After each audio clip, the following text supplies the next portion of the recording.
ರಾಜ್ಯದಲ್ಲಿ ಮತ್ತೆ ಮುಂದುವರೆದ ಸಿಎಂ ಕುರ್ಚಿಯ ಕಿತ್ತಾಟ. ಮಾತನಾಡದಂತೆ ವರಿಷ್ಠರು ಹೇಳಿದ್ರು ಕೂಡ ಶಾಸಕರುಗಳು ಕೇಳೋದಕ್ಕೆ ರೆಡಿನೇ ಇಲ್ಲ.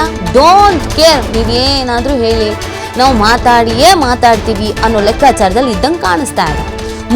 ಮೊನ್ನೆ ಅಷ್ಟೇ ಇಬ್ಬರಿಗೆ ನೋಟಿಸ್ ಕೊಟ್ರು. ಹೈಕಮಾಂಡ್ ಖಡಕ್ ಆಗಿ ಹೇಳ್ತೆ ಯಾರು ಮಾತಾಡಬಾರ್ದು ಇದರಲ್ಲಿ ಅಂತ. ವೇಣುಗೋಪಾಲ್ ಅವರು, ಸುರ್ಜೇವಾಲಾ ಅವರು ವಾರ್ನೂ ಮಾಡಿದ್ರು. ಡಿ.ಕೆ. ಶಿವಕುಮಾರ್ ಅವ್ರಿಗೆ ಯಾರು ಮಾತಾಡಿದ್ರು ನೋಟಿಸ್ ಕೊಡಿ ಅಂತ ಹೇಳಿದ್ರು. ಆದರೂ ಕೂಡ ಈ ವಿಚಾರ ಮತ್ತೆ ಚರ್ಚೆ ಆಗ್ತಾ ಇದೆ, ಪ್ರತಿಧ್ವನಿಸ್ತಾ ಇದೆ. ಯಾರು ಈ ವಿಚಾರ ಮಾತಾಡಬೇಡಿ ಅಂತ ತಾಕೀತು ಮಾಡಿದ್ರು ಕೂಡ ಸಿಎಂ ಬದಲಾವಣೆಯ ಬಗ್ಗೆ ಇದೀಗ ಹಿರಿಯ ನಾಯಕರು, ಸಿಎಂ ಆಪ್ತರು ಬಸವರಾಜ ರಾಯರೆಡ್ಡಿ ಅವರೇ ಸ್ಟೇಟ್ಮೆಂಟ್ ಕೊಡ್ತಾ ಇದ್ದಾರೆ. 5 ವರ್ಷ ಸಿಎಂ ಆಗೋದಕ್ಕೆ ಸಿದ್ದರಾಮಯ್ಯ ಆಯ್ಕೆ ಆಗಿದ್ದಾರೆ. ನಾವೆಲ್ಲ ಶಾಸಕರು ಅವರನ್ನ ಆಯ್ಕೆ ಮಾಡಿದ್ದು 5 ವರ್ಷ ಅವರೇ ಸಿಎಂ ಆಗಿರ್ತಾರೆ ಅಂತ ರಾಯರೆಡ್ಡಿ ಹೇಳ್ತಾ ಇರೋದು. ಡಿ.ಕೆ.ಶಿ ಕೂಡ ಆಗ್ಬಹುದು, ಯಾಕೆ ನಾನು ಆಗ್ಬಹುದು ಅಂತಾನು ಇದೇ ಸಂದರ್ಭದಲ್ಲಿ ಹೇಳಿದ್ದಾರೆ. ನನ್ನ ಬೆಂಬಲಿಗರು ರಾಯರೆಡ್ಡಿ ಸಿಎಂ ಆಗ್ಲಿ ಅಂತಾರೆ, ತಪ್ಪೇನಿದೆ? ನಾನು ಮುಖ್ಯಮಂತ್ರಿ ಅಭ್ಯರ್ಥಿನೇ ತಾನೆ ಅಂತ ರಾಯರೆಡ್ಡಿ ಪ್ರಶ್ನಿಸಿದ್ದಾರೆ. ಮಲ್ಲಿಕಾರ್ಜುನ ಖರ್ಗೆ ಆದ್ರೂ ಸ್ವಾಗತಿಸ್ತೇನೆ ಅಂತ ರಾಯರೆಡ್ಡಿ ಹೇಳಿದ್ದಾರೆ. ಹೀಗಾಗಿ ರಾಯರೆಡ್ಡಿಗೂ ನೋಟಿಸ್ ಅನ್ನ ನೀಡುತ್ತಾ ಹೈಕಮಾಂಡ್ ಅನ್ನೋದೊಂದು ಪ್ರಶ್ನೆ ಈಗ ಎದುರಾಗ್ತಾ ಇರೋದು. ಇರ್ಲಾರ್ದಂಗೆ ಇರುವೆ ಬಿಡ್ಕೊಳ್ಳೋ ಕೆಲಸವನ್ನ ಕಾಂಗ್ರೆಸ್ನವರೇ ಮಾಡ್ತಾ ಇದ್ದಾರೆ. ಬಹುಮತ ಬಂತು, ಸ್ಪಷ್ಟ ಬಹುಮತದಿಂದ ಅಧಿಕಾರಕ್ಕೇರಿದ್ದಾರೆ. ಆದರೆ ಅದನ್ನು ಹೇಗೆ ಉಳಿಸ್ಕೊಳ್ಬೇಕು ಅನ್ನೋದ್ರ ಬಗ್ಗೆ ಈಗ ಹರಸಾಹಸ ಪಡೋ ಪರಿಸ್ಥಿತಿ ನಿರ್ಮಾಣ ಆಗಿದೆ. ನಾನು ಅವ್ನು ಪ್ರೈಮ್ ಮಿನಿಸ್ಟರ್ ಆಗಲಿ ಅಂತ ಕಾಯ್ತಾ ಇದ್ದೀನಿ.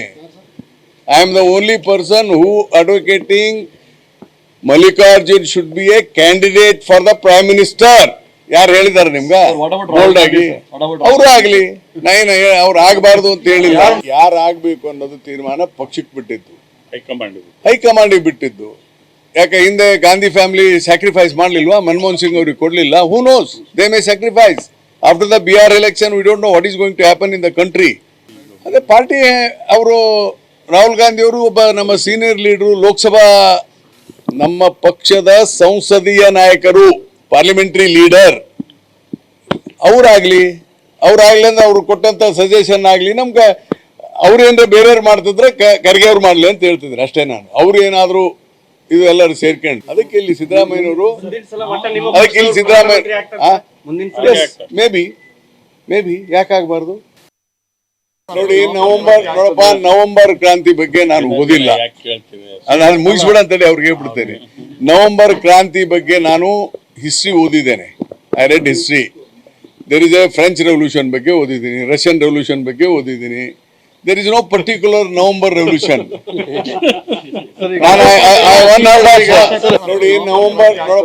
ಮತ್ತಷ್ಟು ಮಾಹಿತಿ ನೀಡ್ತಾರೆ ನಮ್ಮ ಪ್ರತಿನಿಧಿ ಶಿವಕುಮಾರ್. ಶಿವು, ಬಹಳ ರೀತಿಯಲ್ಲಿ ಬುದ್ಧಿ ಹೇಳಿದ್ದಾಯ್ತು, ನೋಟಿಸ್ ಕೊಡಿ ಅಂತ ಹೇಳಿದ್ದಾಯ್ತು, ಕೆಲವರಿಗೆ ನೋಟಿಸ್ ಕೊಟ್ಟಿದ್ದು ಆಯ್ತು. ಹಾಗಿದ್ರು ಕೆಲವು ಹಿರಿಯ ನಾಯಕರೇ ಈ ರೀತಿಯಾಗಿ ಪುನಃ ಸಿಎಂ ವಿಚಾರವನ್ನ ಯಾಕೆ ಪ್ರಸ್ತಾಪಿಸ್ತಿದ್ದಾರೆ ಅಂತ?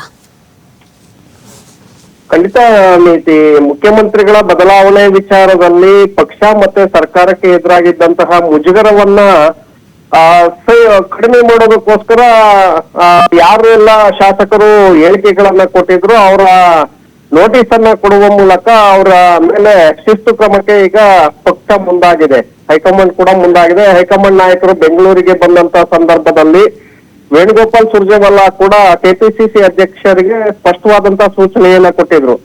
ಮುಂದೆ ಯಾರು ಕೂಡ ಈ ರೀತಿಯಾಗಿ ಹೇಳಿಕೆಗಳನ್ನ ಕೊಡಬಾರ್ದು, ಈ ರೀತಿಯಾಗಿ ಹೇಳಿಕೆಯನ್ನ ಕೊಟ್ಟಿದ್ದಾರೆ, ನೀವು ಶಿಸ್ತು ಕ್ರಮವನ್ನ ತೆಗೆದುಕೊಳ್ಬೇಕು ಅನ್ನುವಂತ ಸೂಚನೆಯನ್ನ ಕೊಟ್ಟಿದ್ರು. ಅದಾದ್ರೂ ಕೂಡ ಈಗ ಮತ್ತೆ ಹಿರಿಯ ನಾಯಕರಾಗಿರುವಂತಹ ಬಸವರಾಜ ರಾಯರೆಡ್ಡಿ ಅವರು ಮುಖ್ಯಮಂತ್ರಿಗಳ ಬದಲಾವಣೆ ವಿಚಾರದಲ್ಲಿ ಕೊಟ್ಟಿರುವಂತಹ ಸ್ಟೇಟ್ಮೆಂಟ್ ಎಲ್ಲ ಒಂದು ಕಡೆ ಹೈಕಮಾಂಡ್ ನಾಯಕರ ಮಾತನ್ನೇ ಧಿಕ್ಕರಿಸಿದಂತೆ ಕಾಣಿಸ್ತಾ ಇದೆ. ಯಾಕೆಂದ್ರೆ ಯಾರು ಕೂಡ ಮತ್ತೆ ಮಾತನಾಡಿರಲಿಲ್ಲ.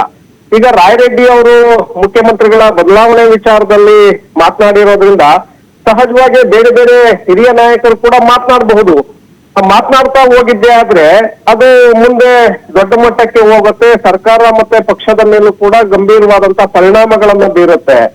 ಮುಖ್ಯಮಂತ್ರಿಗಳು ಇರುವಂತಹ ಸಂದರ್ಭದಲ್ಲಿ ಈ ರೀತಿಯಾದಂತಹ ಸ್ಟೇಟ್ಮೆಂಟ್ ಗಳನ್ನ ಪರ ಇರ್ಲಿ ಅಥವಾ ವಿರೋಧ ಇರ್ಲಿ ಕೊಡ್ತಾ ಹೋದ್ರೆ ಪಕ್ಷದ ಕಾರ್ಯಕರ್ತರಿಗೂ ಕೂಡ ಬೇರೆ ರೀತಿಯಾದಂತಹ ಮೆಸೇಜ್ ಹೋಗುತ್ತೆ. ಹಾಗೆ ಪ್ರತಿಪಕ್ಷಗಳು ಇದನ್ನ ಮತ್ತಷ್ಟು ಗಟ್ಟಿ ಮಾಡ್ಕೊಳ್ತವೆ. ಸರ್ಕಾರದ ವಿರುದ್ಧ, ಸರ್ಕಾರವನ್ನ ಡ್ಯಾಮೇಜ್ ಮಾಡೋದಕ್ಕೆ, ಕಾಂಗ್ರೆಸ್ ಪಕ್ಷವನ್ನ ಡ್ಯಾಮೇಜ್ ಮಾಡೋದಕ್ಕೆ ಇದು ಒಂದು ರೀತಿ ಅಸ್ತ್ರ ಸಿಕ್ಕಂತೆ. ಸೊ ಹಾಗಾಗಿ ಈಗ ರಾಯರೆಡ್ಡಿ ಅವರ ಸ್ಟೇಟ್ಮೆಂಟ್ ಅನ್ನು ಇಟ್ಕೊಂಡು ಪ್ರತಿಪಕ್ಷ ನಾಯಕರುಗಳು ಕೂಡ ಈಗ ಮತ್ತೆ ಮಾತನಾಡೋದಕ್ಕೆ ಶುರು ಮಾಡ್ತಾರೆ. ಈಗಾಗಲೇ ನವೆಂಬರ್ ನಲ್ಲಿ ಕ್ರಾಂತಿ ಆಗತ್ತೆ, ಸಿದ್ದರಾಮಯ್ಯನವರು ಕೆಳಗಿಳಿಸುವುದೇ ಆಗತ್ತೆ, ಬೇರೆಯವರನ್ನ ತಂದು ಕೂರಿಸ್ತಾರೆ ಅನ್ನುವಂತ ಹೇಳಿಕೆಗಳನ್ನ ಈಗಾಗಲೇ ನಿರಂತರವಾಗಿ ಪ್ರತಿಪಕ್ಷ ನಾಯಕರು ಕೊಡ್ತಾನೆ ಹೋಗ್ತಾ ಇದ್ದಾರೆ. ಇದರಿಂದ ಸರ್ಕಾರ ಮತ್ತೆ ಪಕ್ಷಕ್ಕೂ ಕೂಡ ದೊಡ್ಡ ಮಟ್ಟದ ಡ್ಯಾಮೇಜ್ ಆಗ್ತಾ ಇದೆ. ಈಗ ರಾಯರೆಡ್ಡಿ ಅವರು ಕೊಟ್ಟಿರೋದ್ರಿಂದ ಸಹಜವಾಗಿ ಪ್ರತಿಪಕ್ಷಗಳು ಮತ್ತೆ ಅದನ್ನ ಎನ್ಕ್ಯಾಶ್ ಮಾಡ್ಕೊಳ್ತವೆ.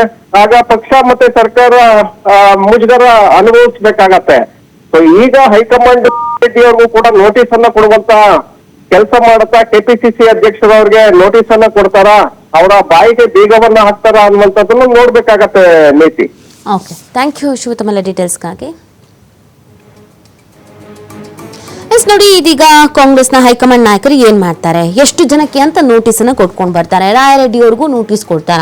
ಸೊ ಇದನ್ನ ಇಲ್ಲಿಗೆ ನಿಲ್ಲಿಸಲಿಲ್ಲ ಅಂದ್ರೆ ಕಾಂಗ್ರೆಸ್ಗೆ ಆಗುವಂತ ಡ್ಯಾಮೇಜ್ ನ ಹೇಗೆ ಕಂಟ್ರೋಲ್ ಮಾಡ್ತಾರೆ, ಇದು ಪ್ರಶ್ನೆ ಆಗಿರೋದು. ಒಂದ್ಸತಿ ಸಿಎಂ ಮಾತಾಡ್ತಾರೆ, ನಾನೇ ಸಿಎಂ ಆಗಿ ಮುಂದುವರಿತೀನಿ ಅಂತ, ಇನ್ನೊಂದ್ಸತಿ ಸಿಎಂ ಆಪ್ತರು ಮಾತಾಡ್ತಾರೆ, ಮತ್ತೊಂದ್ಸತಿ DKಶಿ ಅವರ ಆಪ್ತರು ಮಾತಾಡ್ತಾರೆ. ಹೈಕಮಾಂಡ್ ನಾಯಕರು ಇದನ್ನೆಲ್ಲ ನೋಡ್ಕೊಳ್ಳೋದಕ್ಕೆ ಹೈಕಮಾಂಡ್ ಇದೆ ಅಂತ ಹೇಳಿದ್ರು ಕೇಳುವ ಪರಿಸ್ಥಿತಿಯಲ್ಲಿ ಇಲ್ಲ ಅಂತಂದ್ರೆ ಇದು ಕಾಂಗ್ರೆಸ್ಗೆ ಆಗುವಂತ ಒಳ ಹೊಡೆತ.